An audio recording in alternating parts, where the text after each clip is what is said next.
ეს დიდი პატივია, ჩემი სახელის ხსენება იმ უამრავ ტალანტს შორის, რომელიც ამ სპორტმა გვაჩუქა.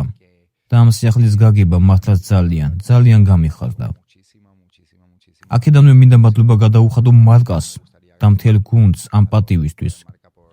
ფიქრობ ხანდახან ცხოვრებაში გვაქვს გარკვეული სცენარი, შემდეგ იქ ჩნდება სხვადასხვა გზები, რომელთა შესახებაც მოლოდინი არ გქონდა, რომ მოგვიწევდა მათი გავლა, ზოგჯერ ისე ვართ ფოკუსირებული ფინალზე, რომ ეს გზა გვავიწყდება, მაგრამ მაგია სწორედ მაშინ ხდება, როცა ეს ახალი ტოტები ჩნდება, როცა გვიწევს გზიდან ოდნავ გადახვევა და სხვადასხვა გამოცდილების მიღება. სიმართლე გითხრათ, ძალიან კმაყოფილი ვარ ყველაფრით, რაც გამოვიარე, ძალიან ბედნიერი ვარ. როგორც ახსენეთ სპორტული თვალსაზრისით, ეს წელი ძალიან კარგი იყო ჩემთვის და ჩემი გუნდისთვის. ეს არის ის, რასაც მრავალი წლის განმავლობაში ვთესავდით და რამაც ბოლო წლებში დაიწყო ნაყოფის გამოღება. თუმცა დარწმუნებული ვარ, წინ კიდევ უფრო მეტი ნაყოფი გველოდება.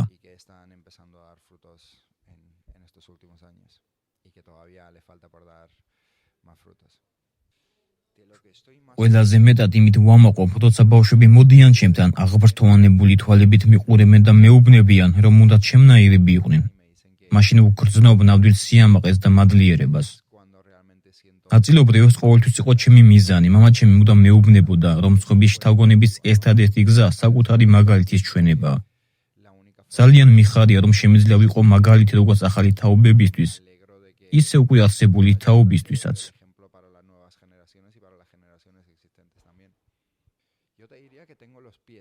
ასე ვიტყოდი, ფეხებით ყოველთვის მიწაზე ვდგავარ, მაგრამ თავით უნდა მოვასკვლავებ შუა. ყოველთვის ამას ვამბობ, როდესაც ადამიანი წარმატების ერთ საფეხურზე ადის, მან თავმდაბლობის ორი საფეხურით მაღლა უნდა აიწიოს. ჯერა რომ არავინ არის სხვაზე მეტი, არანაირი წარმატება არ გხდის ვინმეზე უპირატეს. ეს ბოლოს ყველანი თანასწორები ვართ და ერთმანეთის მიმართ ურთიერთპატივისცემა გვმართებს. სიმართლე გითხრათ, ხანდახან არ მომწონს იმის დანახვა, რომ როდესაც ადამიანები გარკვეულ წარმატებას აღწევენ, სხვებს ზემოდან უყურებენ. ეს არასდროს ყოფილა ჩემი სტილი. ვფიქრობ, ეს იმ ღირებულებების დამსახურებაა, რომლებიც მშობლებმა ბავშვობიდანვე ჩამინერგეს. ასევე იმის ბრალისა, თუ საიდან მოვდივარ, რა თქმა უნდა, წარმატება და მიზნების მიღწევა, რომლებსაც ისახავ, კარგია, მაგრამ ვიმეორებ, ეს სხვებზე მეტად არ გხდის.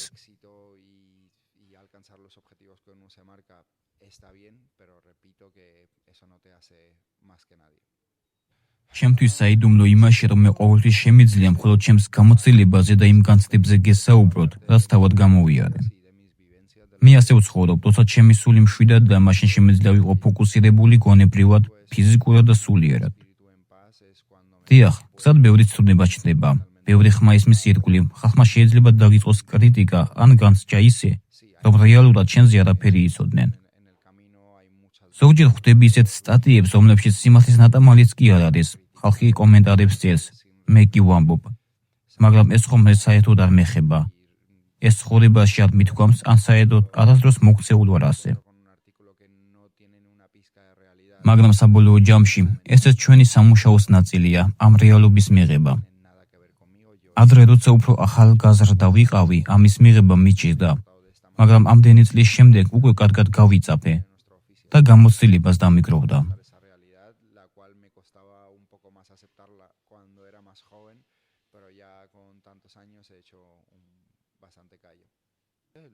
ყოველ დღე ვიბრძვი, არის დღეები, როცა გაურკვევლობა მიპყრობს, ეჭვებით ვივსები, მაგრამ არ ვიცი უბრალოდ ვაგრძელებ იმის კეთება, რაც ყველაზე კარგად გამომდის.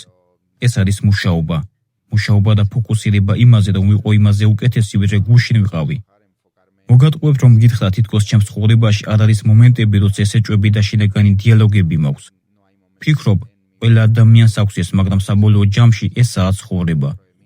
არავის შეუძლია მოგცეს ინსტრუქციის სახელმძღვანელო და გითხრას, ილია, შეხედე, ეს არის სწორი გზა. რადგან ამ სამყაროში ყოველი ჩვენგანისთვის ეს პირველი გამოცდილებაა. მე უბრალოდ ვიღუძებ და ვცდილობ ფოკუსირება მოვახდინო პოზიტიურ რაღაცეებზე, იმ საკითხებზე, რაც უკვე მაქვს და არა იმაზე, რაც მაკლია, იმ მიზნებზე, რომელთა მიღწევაც მინდა და იმ მომენტებზე, რომელთა გავლაც მსურს. მინდა გავაგრძელო დაუვიწყარი წუთების შექმნა, როგორც ჩემთვის, ისე ჩემი ოჯახისთვის და გუნდისთვის. მინდა კვლავ ვიყო ის მაგალითი სხვებისთვის.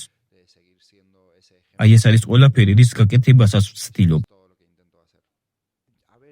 გეტყვით რომ ჩემი კარიერის ამ ეტაპზე ეჭვიც არ მეპარება UFC-ს ადგილას რომ ვიყო აუცილებლად დავაყენებდი ილია თოფურიას თეთრი სახლის ივენტზე საბრძოლველად.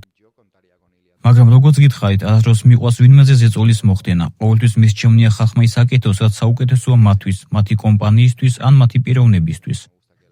და თუ მათ სურთ ჩემი იმედი ჰქონდეთ, რა თქმა უნდა, მე არ ვარ იმ ტიპის ადამიანი, რომელიც შესაძლებლობებს ხელიდან უშვებს.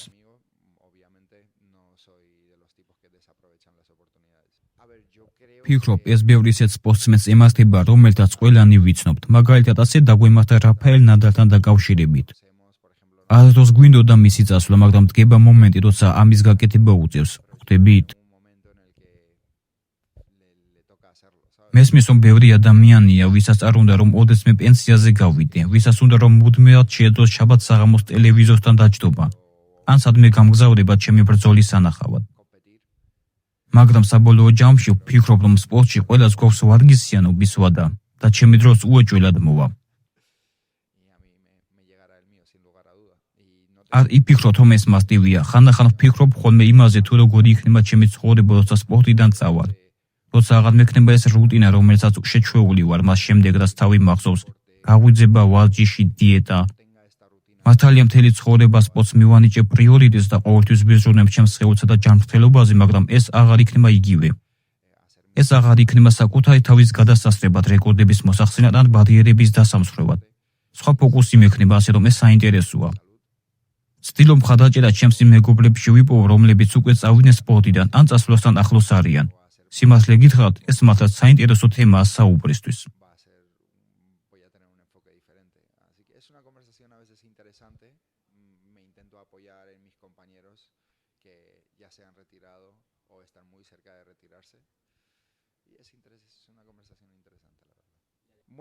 საიდუმლო არ არის, რომ ყოველთვის მინდოდა ჩემი უნარების კრივში გამოცდა, მაგრამ ცხოვრებაში ერთ წელს მივყვები. ვისაც ორი კუთხის დაჭერა უნდა, ბოლოს ვერცერთს ვერ იჭერს. ამიტომ პირველ რიგში მინდა დავასრულო ჩემი ისტორია შერეულ ოშთაბრძოლებში, როდესაც ამას მორჩები, მე უკვე სრულიად გადავალ კრივზე. არ მიმაჩნია პროფესიონალურად, რომ ჯერ MMA-ს ბრძოლისთვის მოვემზადო, შემდეგ წავიდე კრივში და მე ისევ დავბრუნდე.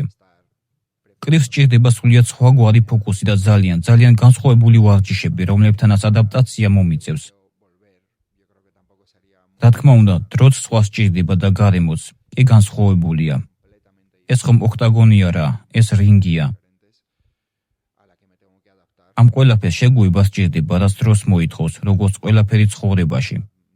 ასე რომ ახლა ჩემი ადგილი შერეულ ოთაბრძოლებშია, სიმართლე თუ გინდათ გითხრათ, არ მგონია ამ სპორტში კიდევ დიდხანს დავრჩე. როცა დავასრულებ, მერე გადავალ კრივში და ბევრს გავაუწებ.